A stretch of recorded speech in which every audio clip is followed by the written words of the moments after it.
Hello. After show. Oh, It's in the machine. oh, I hope so I enjoy often the it's a show. bit, but I sincerely apologize. What? Why? Got I Didn't I say? Didn't I respond? Didn't I say? you did. I'll gobble it up, But baby. I'll gobble it up. blah, I'll blah, take, blah, blah. I'll take that big trash can full of time and just put my face in it like a goddamn feed bag. I don't want to talk about LLMs, but I do. I think there are moments like you ever catch yourself in a reflection. I mean, I think everybody has. There's something about noticing your reflection somewhere you didn't expect it to be that's startling, regardless of how you feel about yourself and your body, whatever. But like when you see something move, I think there's some part of your brain that first captures it as, wonder what that is. And you're looking like, that's me and I'm 60. Right? I think there are moments where I catch my reflection in something. Can I just real quick read you? I'm just completely out of context. I'll give you one tiny bit of context, but Oh, please. but the main context is I'm running an audit on some dumb shit, which I realize is probably pointless, but yet I persevere. Because it related to what was just happening with work on the show. Can I just tell you the most recent thing that I've typed to my LLM? Please. After it had said, oh yeah, I guess maybe there's a problem. I said, we're still seeing huge failures to always start with repo history, instructions, and tool set. It's insane how often I catch this bullshit, guessing about shit, based on Incurious Greps and expired work products. That is some bullshit. That's the last thing I just typed to a computer. Incurious Greps, title. Because it does this thing where it's like, I don't know, I'll just go look at whatever's on, just sitting around and guess what you're talking about. No, you know to always go check all of your usual places, right? And don't just grep and then get excited because you found something. My God, what a way to live. I don't think John Syracuse would like that at all. I mean, Huge failures to start with repo history, instructions, and tool set. he seems to not enjoy when you talk to it like. Well, I'm sharing. Yeah, but I'm sharing this because as much as everything single, it's like Max being mostly off Twitter. Remind me when that started? Probably 2015. He's mostly off Twitter now. I think it was the day after Trump was elected. Well, but remember, one of our first challenges was follow political Twitter. Oh, yeah, indeed. That's how I got all mobbed up in this shit. Wait, who's texting me? Oh, so he gave you the the first Here's Twitter list for Here's the free. text I just got. Hey, it's David. Curious about your views on Israel. Can we chat? Huh. No, I'm good, David. Thanks. And a cynical person would guess from your name what your point of view might be. Which brings us to. Oh boy. Which brings us to. Hi, how are you? Are you doing all right? I think my sore is mending. I'm actually fantastic. I really. Thanks for your hard work on this. And I didn't step on your changes. Oh no! Hey everybody, can I just say real quick? I'm going through a lot right now, and this is going to be a hair down episode, and I'm going to tell you why. For one thing, I've turned off D&D because I just don't care. Also, I have my little window open, and also I've made I made a water, and I watched a bunch of Conan, and I'd like this to just be. I'd like to record for probably 2.5, 3 hours because I could just really use the interaction. Thanks for coming, everybody. Hey, we're still seeing huge failures to always start with repo history instructions. Because you understand, you have the tools. All I need you to do is remember you have the tools. Hear that? Streetcar. Excuse me. Oh, that's a... That's because my window's open. Because it's a hair down episode. Title. This is so funny. I got transported back to 2018, 2019 because I've never heard that through your window, only through my eyes. Someday when it's funny to talk about COVID again, maybe a first time, it's still so painful. I just watched this amazing thing on Conan, but it's from during the lockdown, and it's like everything feels so tainted by that, but. I would someday love to talk about all the, frankly, money, but also admittedly time and effort I put into weird shit during COVID. Mm-hmm. I think that could still be funny someday. I tried so hard to soundproof this place, and it was completely It was ridiculous. It's like that scene. You see, okay, you're from Chicago. Like you ever seen that, like in the Blues Brothers, when they go to Elwood. Yeah, they go to Elwood's Yeah. house when he's got his hot plate for making his toast. And what is it? Not the L. What do they call the train there? The T? Oh, Or, yeah. yeah. You can hear like the elevated streetcar, like the entire place is shaking. Right. And it would be like, that's what I'm trying to soundproof, like literally, where it's like, the thing is, I can put up a series of sublime velvet curtains, but all of the china is clattering. The just I just happened to get lucky in my I joke about Dougie and this apartment in my little hovel, but We're lucky to have anywhere. It's happened. It's also tenuous, Alex. It's also very tenuous. It's just nice to have a place to sleep. Absolutely, and a place to sleep that is relatively quiet. This is my first apartment in Chicago. And it's the first apartment I've ever had that wasn't underneath or like immediately by a train. And that truly doesn't bother me. My apartment's over a bowling alley and under another bowling alley. But it is notes. Frank Grimes, or Grimy as he liked to be called. Got to go back to my mansion and my lobster. His breakdown when he first really cracks. Look at me. I'm Homer Simpson. Yeah. So anyway, we got that. Sorry, you were saying was it cutting? I've got lots. I've written things down I could tell you about, and suggestions, and then what else? Anything else? Is there anything I should add to the list before I read it to you? No, I will just say that I propose that the challenge for next week to still be this challenge. Okay. Because I think it is interesting or something. You know what? I did this so poorly because that was my number one. Number one is, do you have more things to say about handwriting? Because I found it very interesting, and I had some, I don't know, as things go, fairly insightful things to share. We could keep it going. I mean, we can do it now. We can do it next week. Won't do both. Whatever. We don't even need a reason. Hair's down. Whatever. Yeah. Okay. All right. So here's what I wrote down. Thank you, friend. One problem is that we are still seeing huge failures to always start with repo history, instructions, and tool set. Handwriting challenge. We might talk about that more in a minute. We'll see what comes up organically. Oh shit! I didn't even write down Terry Green. Terry Green. Okay. Terry Green is on the list. I wanted to talk about how I changed how I have now changed how I think about prompts in Claude, which is Google, and I wanted to talk about Zeno's paradox and its role with my ice machine and Claude prompts. That episode is diarizing right now. What else did we have? Oh God, there's a lot of blood on this previous page. Ooh, big boy. tennis. I think making things big is funny. Kind of like the world's oldest stuntman falling down the steps. That was very funny. Oh, did you watch it? Did you stick with it like for as long as you need to stick with it to realize how dumb it is?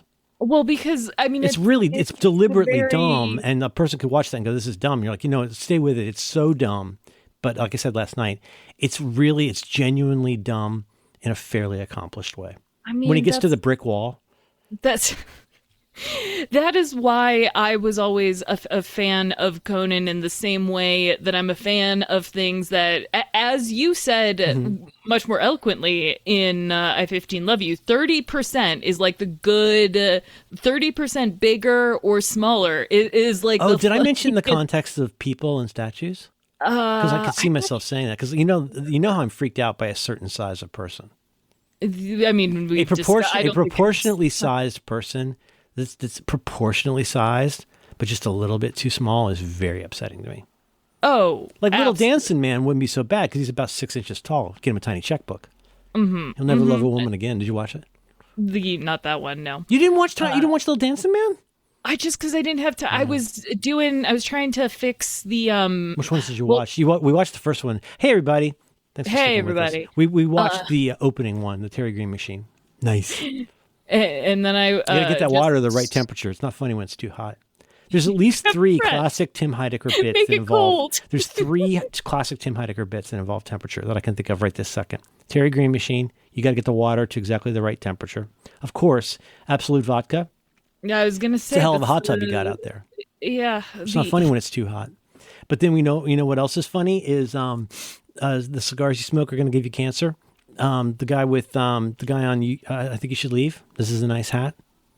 Tuck tuck sound. Remember that? And he's mad because the gazpacho is room temperature, and he thought because like, you burn you. Scene, I've only Temperature's funny. Make it big, make it small. Funny. It's in the machine. Isn't it funny when they're looking through the giant directory and the blood's all over it? Oh my god. Today I think blood is funny, apparently. Blood is funny on my keyboard and my dreams. There are no crime scene investigators for my soul. CSI, Soul Investigators, Chicago. Ooh, that is a joke, but that is a book series. I don't know Judy Garland knows so much about zoology. I just watched it again. Daddy! See, I was just listening to Freaks and Geeks in the background. And did you watch that bit? Is it on the internet? Yeah. Aren't those kids so cute? Oh my god, they're so little. I know. All of them are so little. That's a neat show. It's like how I feel when we're watching Somebody Somewhere, or what was the other one that I was watching with Billy? I was watching something recently with Billy, and I was just like, I love a show that's like, I don't have a smart way to put it, but like it's so its own thing. Like, okay, Somebody Somewhere, perfect example. Again. Yeah. It's so much its own thing. Like, it's like it would be hard. You can't really describe that show. It's very much a how it's about it sort of show. But you know what it's closest to? Did you ever watch The Detectorists? I have never even heard of that. It's a really good show, but another one of those. I would say, obviously, I'm comparing it. It's similar to Somebody Somewhere in the sense of like in tone. So it's about Mackenzie Crook. All right, so the guy who played Garrett on The Office UK. He was in Pirates of the Caribbean. The guy who looks like a skeleton.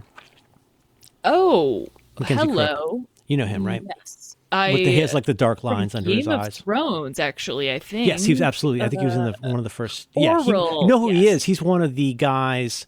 I think he's one of the guys who's trying to kill them when Bran and Hodor and everybody's up in the tower. I believe. I think he might be one of the free folk. Everybody hates the cave people. That's what Mance Rayder says. You work with the Thens because you got to get along with the Thens. Mance Rayder's the only one who was able to bring all these 100,000 people together, all these different tribes. So he's in it, and you know who else is in it? Is your boy that I know you like, Toby. He played Truman Capote. He was. He's in the Hunger Games. He's in Philip Seymour Hoffman. Is it Toby Maguire? Not Toby Maguire. Philip Seymour Hoffman is in. He's also in the Hunger. Weirdly, his last film was the Hunger Games. What was? I don't think he was on Detectorists. No. Who else is in? Toby Jones is the name of the guy. Just search for Detectorists 2014, and it's about two guys who they're in two like rural English guys who are really into metal detectors, and they have a metal detector club. And it's that, which is kind of like saying, here's a story about a woman who works at a test grading facility in Kansas. I agree, but that also is like sounds like a fantastic show. I'll tell you have diarrhea. This is. Oh my goodness! This. Oh yeah, I remember you. No, you totally don't. Under the radar. 3, 4, 5. Oh, anyway, man. But I love the shows that are really that kind of show. I'm sorry, I already got us off track again. I've come to really treasure stuff like that, and I get my back up a little bit with some of this like dross that comes out on streaming, including stuff my wife will be really into, and I'll just be like, oh man, this is so B+. Like this makes me just want to go back and watch The Crown again. I do. I don't feel vindicated, but I do feel like less of a dick about being like, "Come on, guys, this new Netflix stuff, like it's." Really oh my goodness! Did you end up watching that Patrick Willems video? From notes? No, not yet. It Patrick, is. I've been talking about this on I think every podcast for a couple weeks. And Patrick Williams has a really good new video. It's been on Nebula for a few weeks, but it just came up on YouTube a couple weeks ago. And it's about streaming stuff, streaming blockbusters, and why it is that these companies have such a hard time creating generally action comedy blockbusters. Mm-hmm. Anyways, it really, every time I keep thinking again and again how like there's a movie streaming on Netflix that nobody talks about, and it cost $320 million. Mm-hmm. That's just mind-boggling to me. And every time they cut to that John Krasinski show where he's supposed to be like Indiana Jones, it just looks so bad. I forget that exists. Well, that's until the thing. That's his whole point. It's like none of these are anybody's favorite movie. Yeah. And he does it in an interesting way, like to set up his point. I mean, this will not make a ton of sense if you're outside the universe, but like he starts by talking about not just what the reviews are, but how many people on Letterboxd have logged the movie. And so like I think this is kind of an interesting idea. You look at things like box office success, you look at things like critical success, and however you look at that through, paid critics or through Tomato Meter or, gangs of people going and jacking up or knocking down the rating. But just looking at like the number of people that have logged the movie on Letterboxd, which again, admittedly, but you take the point. It's like these are movies that cost hundreds of millions of dollars that are logged like 1/5 as much as things that are regarded as like the most garbage thing. Whereas, and he even goes in and says like, whereas this other thing that was streaming got this many logs. Like, so he really has like apples and apples and apples comparisons in some ways where you're like, these movies have so little impact and they're such shit, and the implication is they're kind of helping drive out the availability of money for anything interesting because all the money's going into this shit. I really thought for a while that I was just maybe this isn't for me because I'm an old, which is a nice, like smart way to, it's a smart, wise way to look at it. But and then I was just like, I don't know, man. Like there's the pacing, the pacing in some of those things is so. First of all, there's a whole bit that everybody's talked about, which is like you've got to capture your audience in N seconds or it's all over. Like there's got to be like it used to be funny and fun and it's amusing that every James Bond movies became in the 70s, I would say or even in the 60s, starting as early as From Russia with Love, really. From Russia with Love is a cold open. This is 1962. It's a cold open that has a complete misdirection about the entire movie in it. Pre-credits, ba-dum, ba-dum, before you even see the gun barrel. And in the 70s, it became a whole thing, especially during the Roger Moore years, of how you always had to start a James Bond movie with like an amazing set piece, like for the time, right? So like him, on skis coming off of a helicopter or, whatever. Think about the beginning of Skyfall, which is my favorite beginning of a James Bond movie, where he goes in the water. This is the end. But you maybe oughtn't do that for everything, to have like action happening the second of the show starting, and like, unless you can do it, unless you know what you're doing. But a lot of times you're just like, it's just a lot of running around. But you also can do it well. Like I always think of Good Time and how that movie. And that movie's lovely. It's like I heard Robert Pattinson had a career making role in Odyssey. People are freaking out about Odyssey. I don't know if you're being sarcastic. Why would you think I'm being sarcastic, Alex? What about my tone makes you think I'm being sarcastic? No, because are you aware of tone? Do you know when you sound like the internet? I know. No, I am genuinely. I am very excited for it, and I adore. I'm just happy for Pattinson. I am happy for him doing another incredibly funny press tour because that's nice too.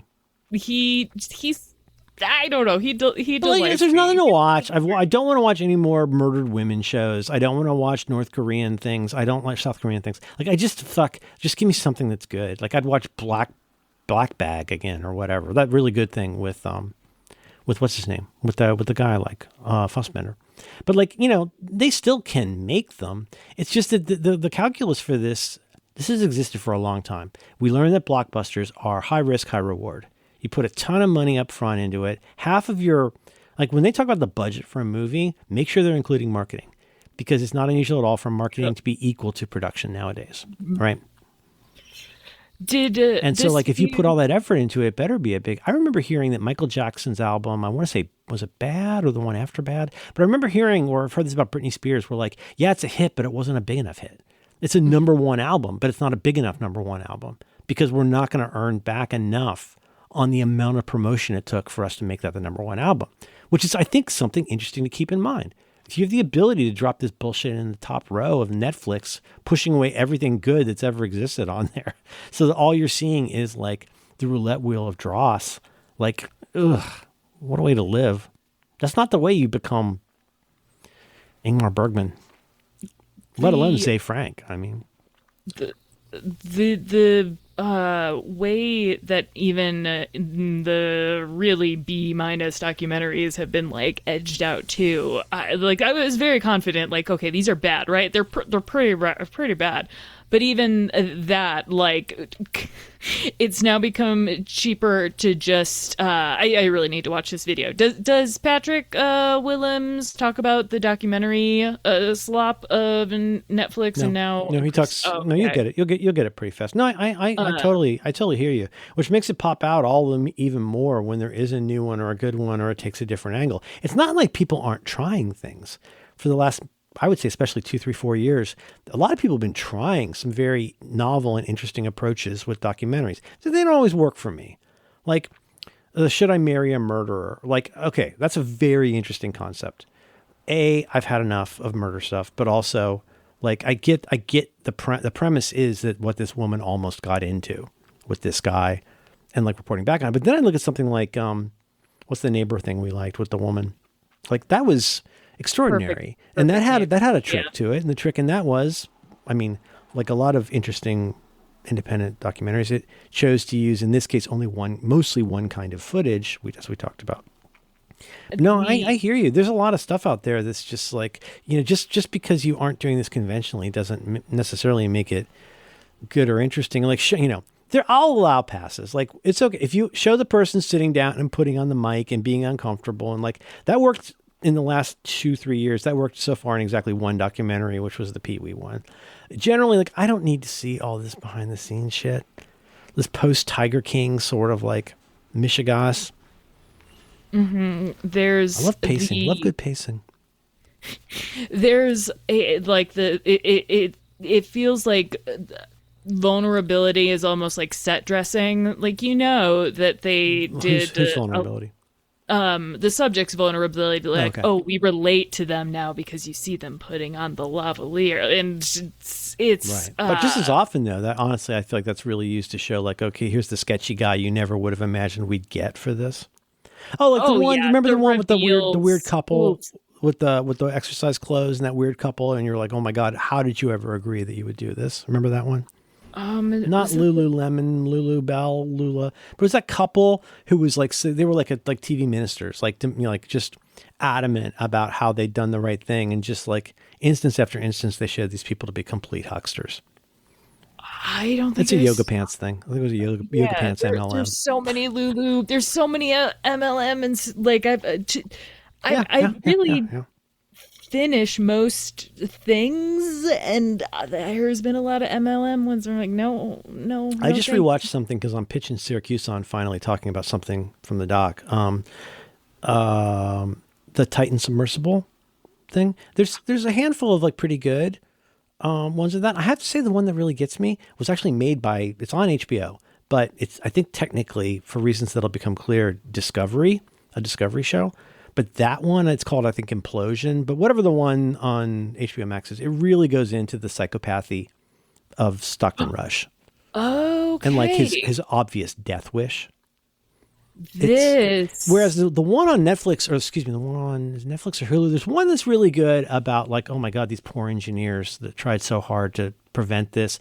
There's one that's very focused on the hearing in South Carolina or North Carolina, whatever it was, to deal with this. But that one it's so well done. And part of what makes it interesting though is because it's Discovery, you won't see this till the second act, but Discovery was gonna maybe do an episode of this Discovery show with that guy. And they kind of went down there, I guess, to kind of informally get the setups and see if it would work. And like,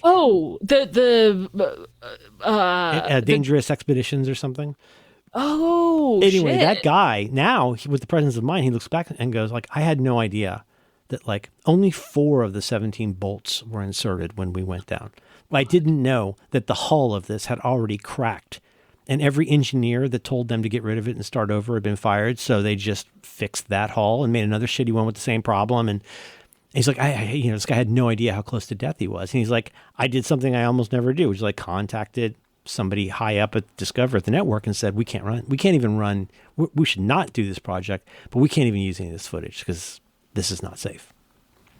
I at first felt weird watching his takeaway from his 2 hours or 3 hours in the submersible was that absolutely nothing the entire day worked the way it was supposed to. He went in. Oh no, he was down there for like 3 hours with his camera guy. And like the computer kept crashing. The controller stopped working, the thrusters stopped working, and then they eventually had to bag it and like say, okay, well, we'll go up and pick this up later. And through it all, forgive my saying, speaking ill of the dead, but fucking psychopathy of Stockton Rush. Very Jeffrey Epstein in his assertiveness about how, smart he is and how he knows everything. And these poor people, especially this one woman, this engineer, this scientist, who was like the karma suck in the room that everybody hated because she's like, wait, what are you talking about? There's like 3 things about this that are completely insane. Also, I mean, like, it's not what carbon fiber is for. It's the opposite of what carbon fiber is good for. For a phone case. Well, you know what their solution was? Their solution was to build in acoustic, basically microphones, to capture the sound. Of the what's it called? Am I using the right term for that? Like echo, did they try to use the fabric? What do you call it? It's like, like the stuff that we make like bulletproof vests out of. This is great for certain kinds. But anyway, as we can hear the threads of this cracking, we'll be able to, quote, predict how close this is to having a problem by listening to the booms and cracks of the structure of the ship. Jesus fucking Christ. But it was they had an array of microphones to capture that. But then a completely other person who we saw earlier comes in and goes, yeah, but there is no predictability to this. It isn't like you stepped on this part of your boat too much and now you can see the fiberglass underneath or whatever. There's nothing predictable about knowing that this crack or boom is a certain thing. And every time he's down there with the people and he's like, yeah, that's just normal hearing that. It's the carbon fiber breaking apart, becoming, losing its basic integrity, maybe hanging on, but then eventually, it just goes. Well, and you have a complete implosion in less than a nanosecond. Everything inside is blown to bits. Yeah, the way that I joke, but it is in a lot of like a phone cases and in a lot like tons of shit. Yeah. Because it's so it is really vital. Well, it's great. That's the thing. It's great at what it does. And I'll get this backwards. This is not my topic, but like one of these that I watched put it pretty plainly, which is. Oh, gosh, I'm sorry. I'm really, forgive me, guys. I'm not trying to sound smart. But there's certain kinds of things that are good at, like this thing won't, there's explode versus implode, right? And there's different things that are good. Like this can handle being stretched. Engineering videos talk about this a lot. Like Grady at Practical Engineering talks about this a lot. Like there's things in bridges and structures and buttresses and all of this stuff where it's like, why do we put rebar in concrete? And it's like, because, well, there's all kinds of good reasons. But like one is that there's certain materials that can handle being stretched out this way or in this way or pressed this way versus pulled this way. And apparently carbon fiber is almost uniquely not great for withstanding outside forces, including that you need it to like keep the cap on there and not cause a breach. 4 of 17 bolts inserted. Oh, don't worry. The pressure will just hold it on. Bolts in carbon fiber. God damn. Yeah.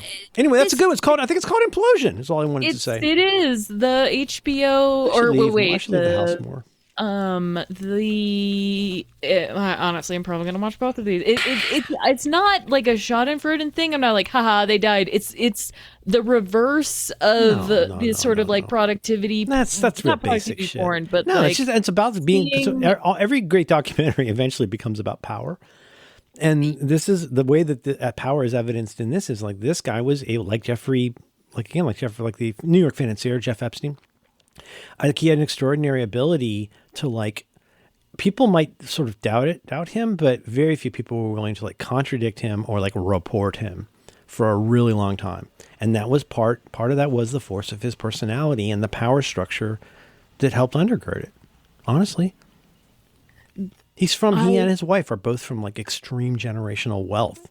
His father was like in the Bohemian Grove group. I mean, yeah. But then at a certain point, he's like, I'm not going to return all the money for people who said they're going to come be on my quote crew. Oh, that's the other thing. Well, that's one way they got around it was that saying anybody who gave their $250,000 or whatever, they were technically on the crew. And so they didn't have to be certified. They came out with a ship that was unflagged and unregistered. The submarine had never been inspected. And the whole point, one of his whole Jeffrey Epstein things was we do everything to keep these from being inspected by people because they'll just slow us down, move fast and break stuff. Fun. Now I've spoiled it for you. It's a really good documentary. Oh, spoilers. I think they implode. The things I'm looking at with this really are kind of like it's like the opposite of watching something like Gyro Dreams of Sushi. Just seeing it also, like there's I like what you said about power. Well, but it's almost it's like I don't know how to put it because that power the story being about power with this is true, but also like the power in engineering or in just doing something well, and then there's this with the complete opposite of it. I don't know. Well, look at the thing. The building in New York. Like the building in New York has had all kinds of infractions about it that were not directly related to what would become the structural problem. But, there's been all kinds of things where they're like, hey, you still haven't fixed this thing. You still haven't done this excavation thing. You still haven't blah, blah, blah, which seems a little bit like a canary in a coal mine to where now, like, there's parts of the structure are buckling at the 35th floor, which is not good. All of it is kind of weird to how much many of these engineering and, civic issues, like you look at the failures of the Titanic, right. And it's like, but you're onto it, dude. Like, just for me to say power is too much, but it's like you get what I'm saying mostly. But it's also infrastructure. It's failure of infrastructure, failure of governance, if you like, or just like failure to like think that you're subject to the same laws of nature and America as everybody else. The empathy is Syracuse, actually, his empathy for the machine thing. I still don't know what that means. What? I've still never gotten him to say if I understand what that means. Okay, sorry, go ahead. Never mind. Go ahead. Go. Sorry, derail. I just know every time I say, so it's like this, he goes, now. And I'm like, well, okay, so you mean like this? Like, oh, no. Like, it's one of those things like hard sci-fi that he refuses to ever give an example of. Really? Oh, yeah. I bet if I threatened his family, he'd say 2001 is close, but still not there. But I have to threaten his family. Take away his wife's milk. This it's in the machine, the Terry Green machine. The idea of like empathy for the machine, I've always thought of it as like, all right, you are going to literally, be like, okay, what is it going to feel like with this amount of strain with a with like carbon fiber, or it also sounds like fan is going education. so fast, like learning things, like like about how the world works It's another way of saying empathy for the machine. I mean, that's like our one human. This is so fucking cheesy, but that's like the one human superpower that has yet to be replicated. Is like at least at least Spoilers. being able to ape empathy in some way, which it sounds like this guy was not able to do, and just I mean, being like, maybe I am not God and cannot fight the iceberg. Maybe I am not God. Like just I mean the like I don't know, the transference of empathy onto something that is truly like biologically impossible and not just psychologically impossible is kind of how I have thought about it. That's why we have a binary. Wrong. Yes, I love those. And the Book of Genesis. I don't get it. Show me Adam and Steve. That's an anecdote from Genesis. Paul's letter to the Genesis. We also got to do titles. Make a big point. Make a big point, like an arrow, a finger. Sorry, that was a dumb thing to say. This is like Matt Gorley holding up the rap sign.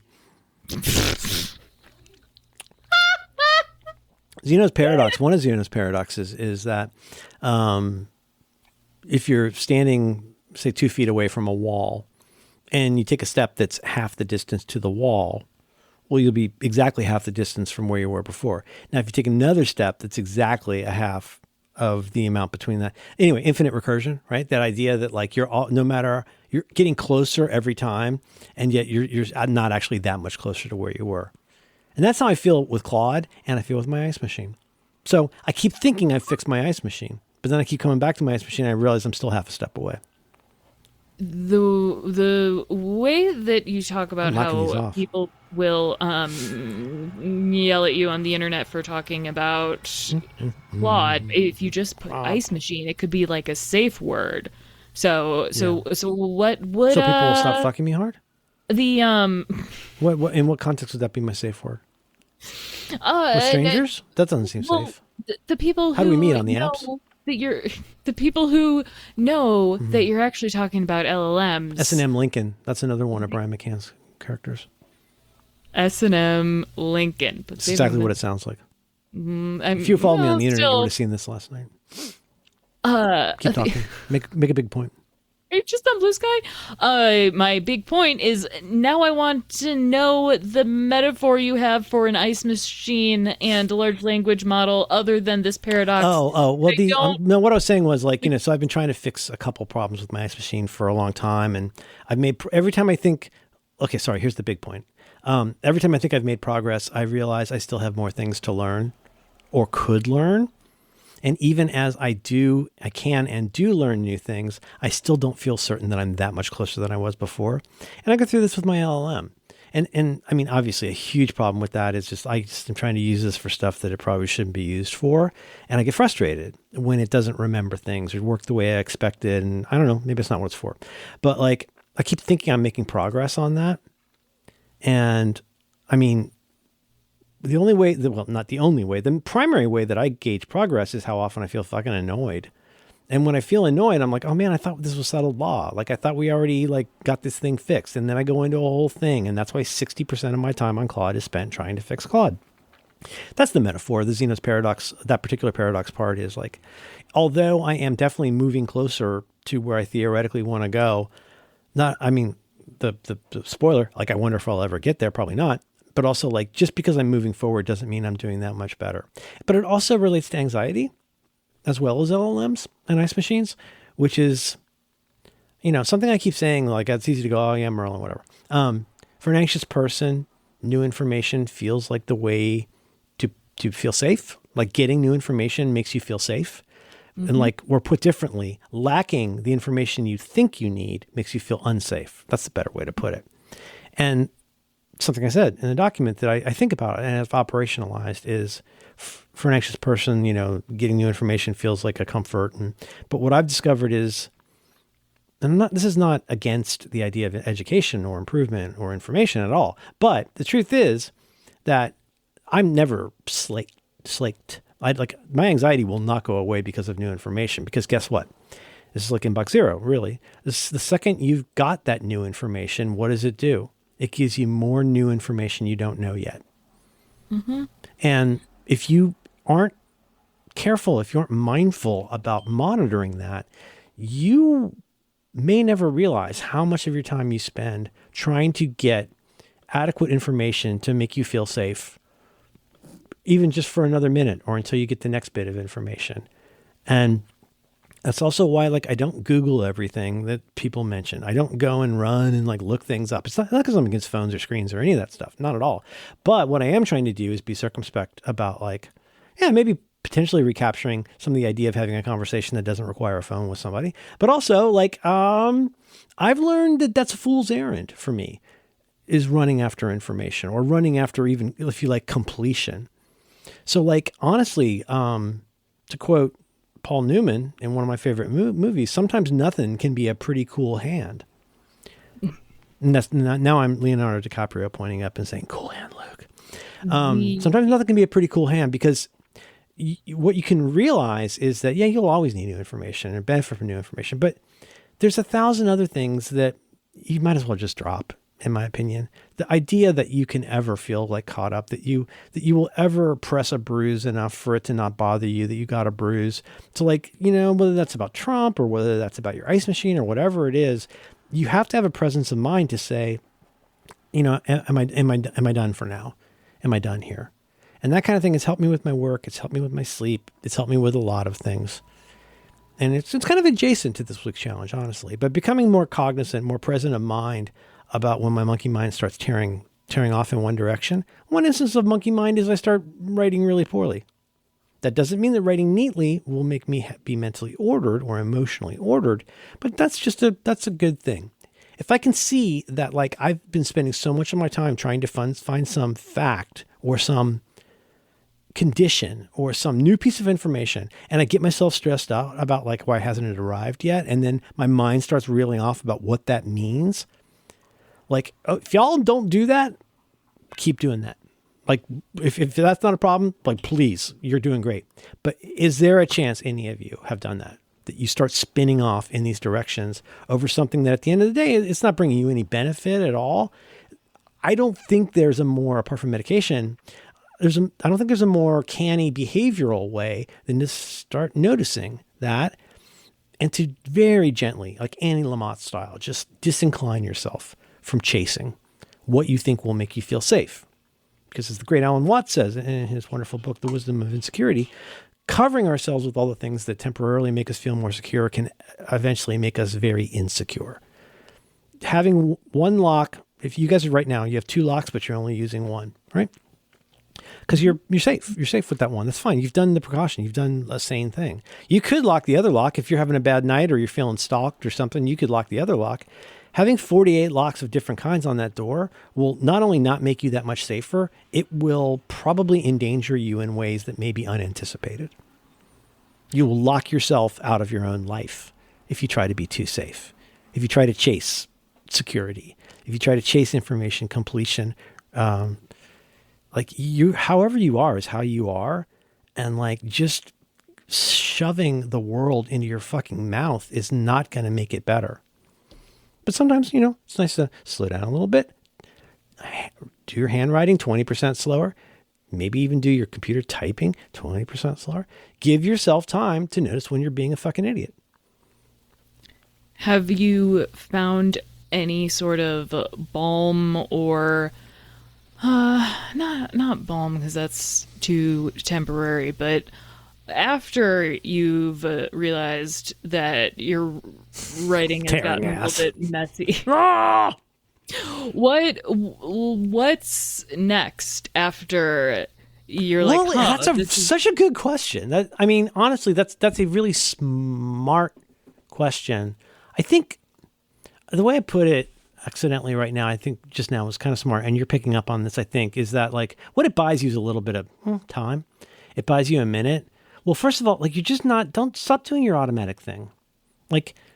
don't if you're like, go Google Daniel Kahneman, but like if your impulse, like all of our impulses, is to always fall back on your sort of first order basic ass thinking, notice moments when it might be beneficial to just take a beat and then apply some second order thinking. Like, not that you're going to be some kind of like a Swiss scientist or something, but that you can like catch that before it makes you nuts. And that's very difficult to do.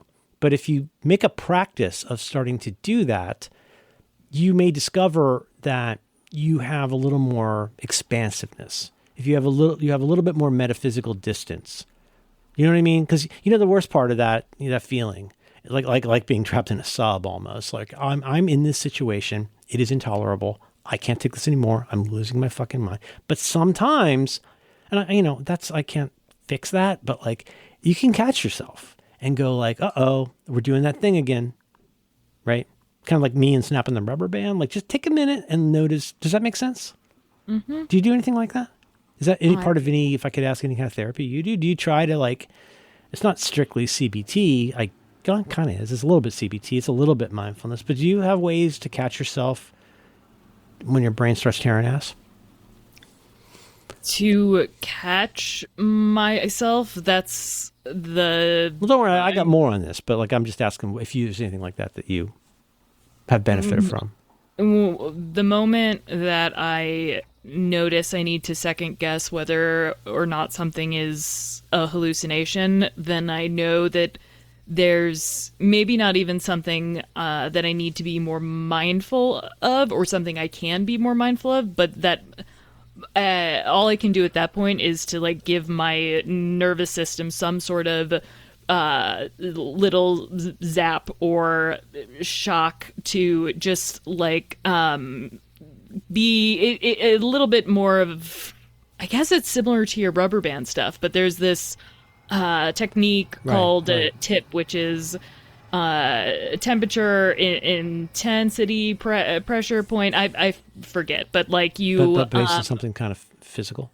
It is part of dialectical behavioral therapy, and I try to just put ice on my wrist, and that is something that usually... No shit, I love that. Yeah, and... I've heard that about the cold water, like putting your face in like ice cold water supposedly has like turns out supposedly has some kind of like ability to like do a light reset with your... Yeah. I mean, like, there's so much banana stuff in this stuff I'm interested in, including The Body Keeps the Score, but all the stuff with the vagus nerve, I can't really shake it, man. Like, there's still a part of me that thinks that is such an interesting idea. I still am not ready to just put that aside as a completely crazy theory. It's when I say like nervous system, say, yeah. That's also like the word system is, at least according to the, and I usually often don't like doctors, but many of the psychiatrists and neurologists I've talked to, they're like, the key word here is system, and that of a lot of people are like wackos because they have like latched on to certain binaries of like, put the copper right here. But isn't it also, things, for me, kind of a magical thinking where like, if I look up and this thing is happening, I'll know I'm okay. If I look up and this kind of thing is happening, I'll know I'm doomed. Like slight magical thinking a little bit. And the issue is... Well, I do a lot of that. Making the correlation between a copper bracelet and a physical change, whereas it can be healthy to be like, okay, if you put some ice cube directly on a certain nerve, it does, like, you can't help but get a shock to your system. Yeah, I mean, like, if it works, it works. That's the thing. Yeah, but it also can, like, you can get a benefit of the placebo effect then if you just go and put cold water on your face, where it's like, technically it doesn't hit the part of the nervous system. Oh man, that works so great for me. Even just splashing water on my face makes such a difference. And I also then, like, nobody cares, but like, I also will like put some on my hands and kind of rub it through my hair and on the back of my neck. And I feel 20% better after I do that. The way a lot of people will do breathing exercises, which I do also, but like, that's the way some people talk about, like, take 5 deep breaths or whatever. Like, for me, that can be just water on my face. And it doesn't matter if you think it works, listener, but like, to me, it does something, and it is absolutely not harmful. I mean, unless I'm wearing a tux or khakis. It's just another form of mindfulness that, Mm-hmm. like, again, if the correlation isn't harmful, there's Yes, yes. no reason not to, because it's just like you can't look at a river, then, pet a I dog. um I have a few things here that are private, but we could. This is just me and you. You ask a good question, right? So sort of along the lines of like what happens when you catch, or like I don't forget exactly how you put it, but like the way I'm answering this is what. Okay, so now you caught yourself about to tear ass and run off. Like, how do you use? And this is very CBT. This is very like Adler, I guess. But like, how do you use that impossibly small moment? What are you going to do now? Do you start, as usually compulsively, just running in the direction of wherever your lizard brain tells you to start running? Or in that moment, do you have an opportunity there? Fair? You know what I mean? Yes. And you've heard me say some of these before. I'm going to share some of these with you. These are things I say to myself when I catch myself doing crazy things. I mean, one is like one of the oldest one in the book probably is stupid can't stick to me. Just this idea that like it's up to me to decide what kind of person I want to be based on how somebody is treating me or is being. Like there's those kinds of things. Can I give you a few of these? These go for sleep, waking up in the middle of the night and being freaked out. This goes for tearing ass. I think I've mentioned this. We might have already talked about this in a challenge, but like for example, like on Veep with Little Richard, the baby, we don't say no. We say that's not our plan. Remember that? Yeah. These are some things that I say to myself that I'm going to share with you. And this is very vulnerable for me to share these because these are very corny and they're very silly. But if I'm getting weird and my brain starts tearing ass, I don't always do it. I'm not great at it and it does not always work, but it's certainly worth a try. These are some I've started capturing a few weeks ago, started capturing the things that I found useful when I catch myself. May I share a few? Yes. You ever have trouble sleeping and something happens and you, whoop, got a second, you catch yourself. Whoa, whoa, whoa, whoa, whoa, whoa. Where was my brain just now? And you're like tearing ass into like exploring the terribleness of your past and dreading the horribleness of your future. And you start planning in your mind. Maybe you're thinking about what you would say to somebody if they say those kinds of things. You know what the top one on the list is? That's not what we're doing right now. That's good. It's subtle. That's not what we're doing right now. You know what it isn't? It's not quit it. It's not blah. You just say, no, it's not what we're doing right now. And it's the kind of thing you can say to a little kid. And I feel like in really a legit, like straight up way, as much as you want to go home, play with your iPad, whatever. Well, the problem is that's not what we're doing right now. Now, how is that like getting things done from David Allen? Well, no matter how much you want to mow your lawn, you can't do it if you're on a plane because that's not what we're doing right now. If it's time for you to sleep, you know what it's not time for? It's not time for you to worry about your past and dread your future. So you tell yourself that's not what we're doing right now. Second one, back to our previous point, you don't need to know. Like, I don't need to know what? Well, whatever that thing is, you won't know what it is. I won't know what it is, but you will. Next time you catch yourself tearing off to like think, oh, I've got to go reload a page to be happy in life, you don't need to know. And then think about, do I need to know this? Well, if you need to know this, do it like a fucking adult. But you probably don't need to know. And again, if it's the middle of the night, imagine these are all sleep things. If this is the middle of the night, like, do you really need to get up and go look at something to be able to sleep? Just a few more real quick. This one's really general and I can barely begin to describe it. Waves go in and waves go out. Think about where water, and it's all the same earth, but water comes up on the beach and then it goes away. Waves go in and waves go out. Good times come and go. You can put this a million ways. My grandmother had 5 different Old Testament ways of saying this, or like a British comedian saying you got to take the light with the shade. Related to that, hey, this is just one scene in the movie.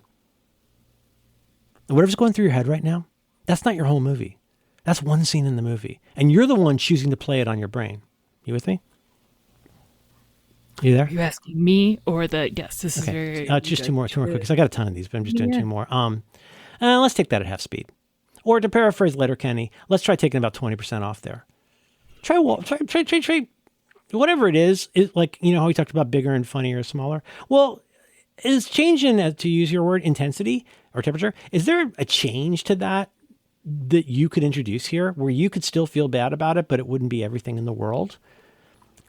Are you benefiting from tearing ass right now? Because what would happen if you took it half speed? Again, these are all different for different situations. And the latest one I'll get to someday is I sometimes remind myself, I've decided to open my heart. And the problem is once you open your heart, a lot of stuff gets in. But if you say to yourself, I'm doing a thing right now where my heart is open, think about how many things start to change in your life. Well, first of all, birds will fly in, but that's kind of cool. But like if your heart is open, you'll handle so many things differently. And eventually, maybe even weeks later, you'll realize when my heart was closed, I wasn't that much happier. And I was much less resilient because my heart was not open.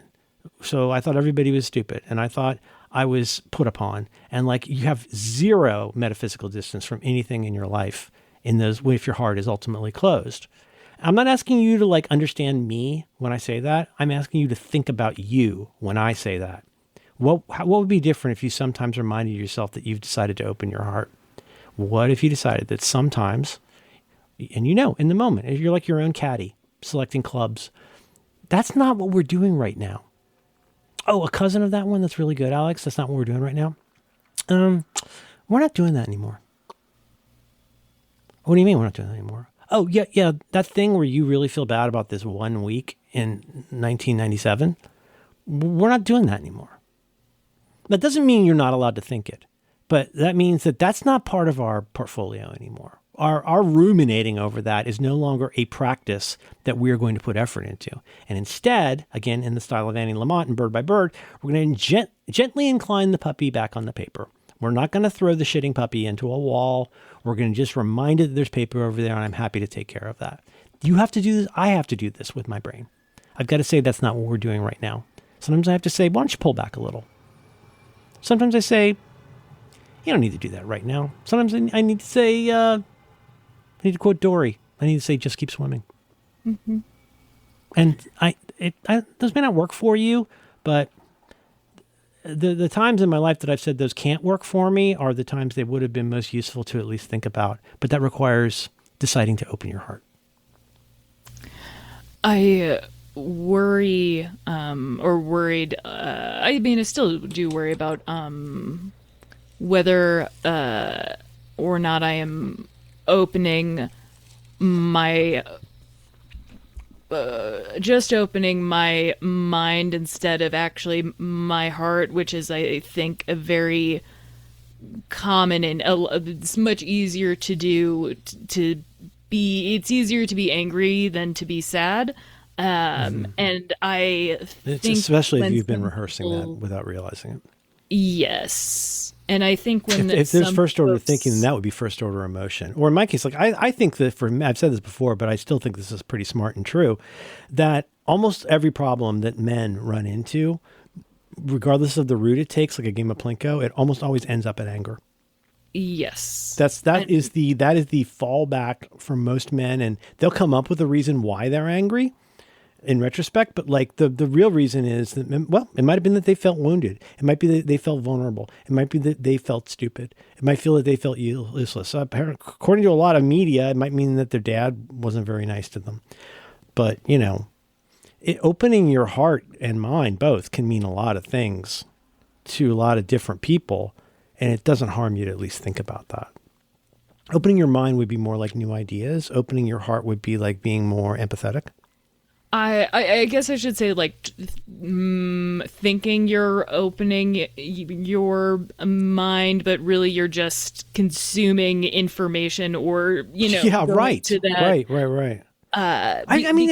Here's one example off the dome is like you're sitting there and like you're having a bad day, and let's say the waiter spills the soup on you, and it's like, there's a world in which you could go, like, regardless of anything else in the world that's happening today, there's a new event in the world, which is, I have soup on me. But think about all the different ways that people will decide what to do next in their life as a result.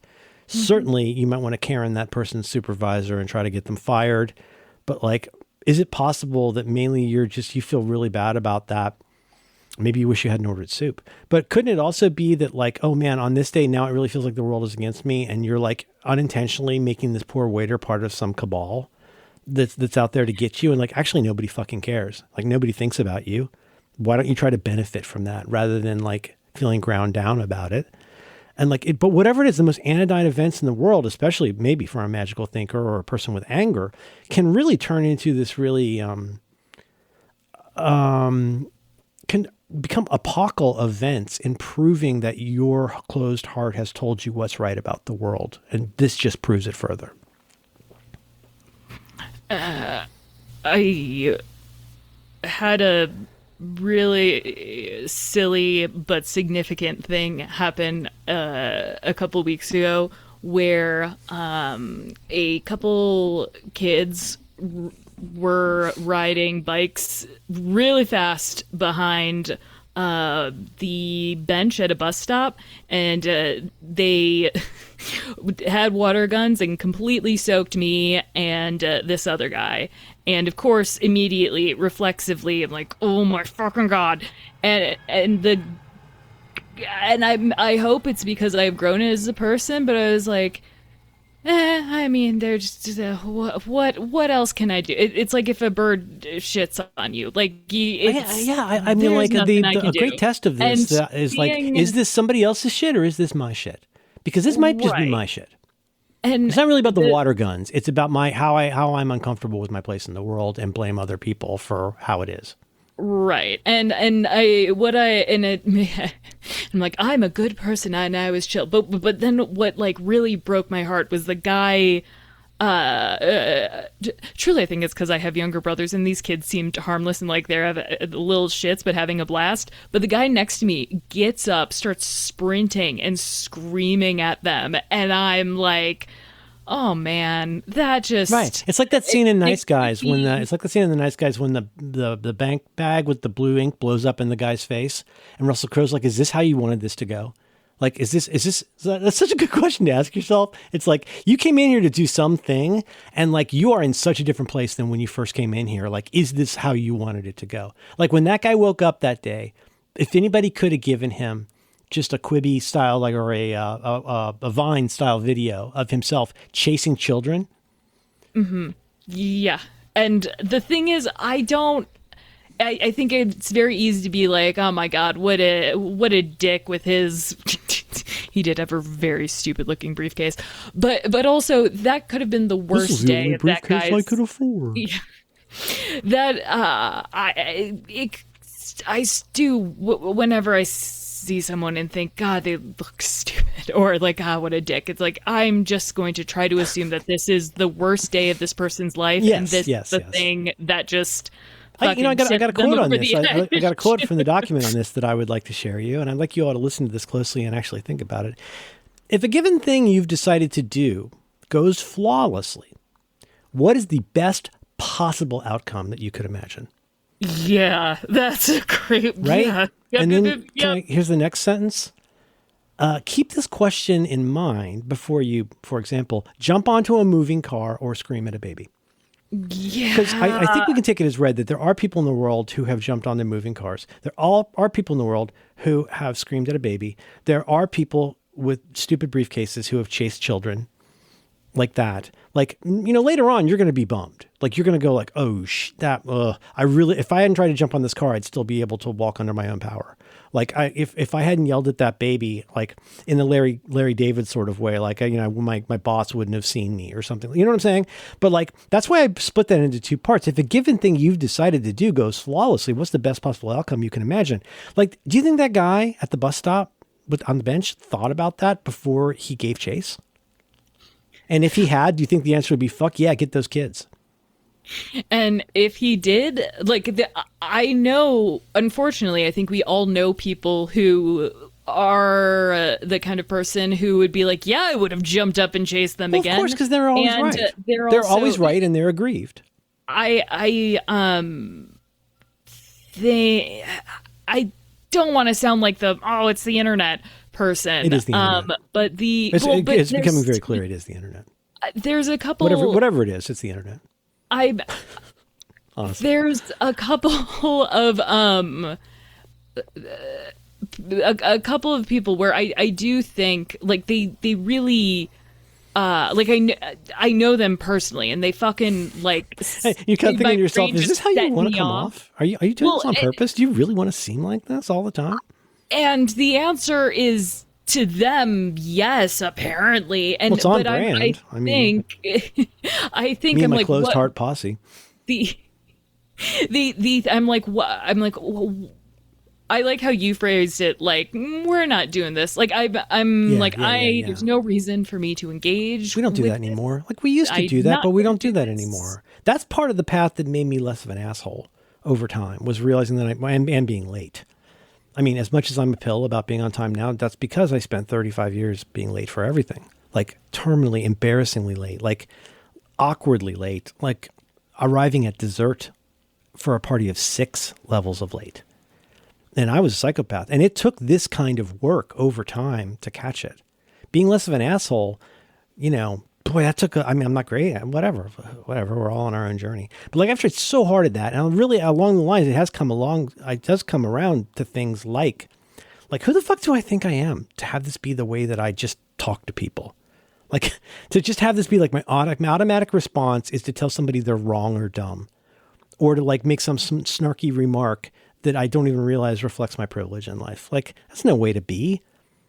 And people hear stuff like that and they understandably get frustrated and maybe even a little bit angry and go, yeah, but the world's treating me bad too. And it's like, well, that's true. Like, but like, would it surprise you to know the world treats everybody badly? Like, you're not special. You're not different, but like, you're going to let stupid stick to you. Is that your deal? Is this what we do now?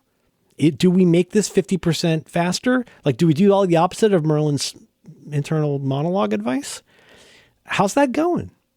Because like it just makes you more and more of like an insufferable old man. I wish that there was a word that had less baggage than toxic to describe Maladaptive. Yeah. Unpleasant. Unpleasant. Odious. But unpleasant Justin in a way Bieber? that actually can indeed cause damage to like psychic damage to you if you just keep on keeping on. Oh, you know what's good? What's that phrase? I first heard this from Cory Doctorow.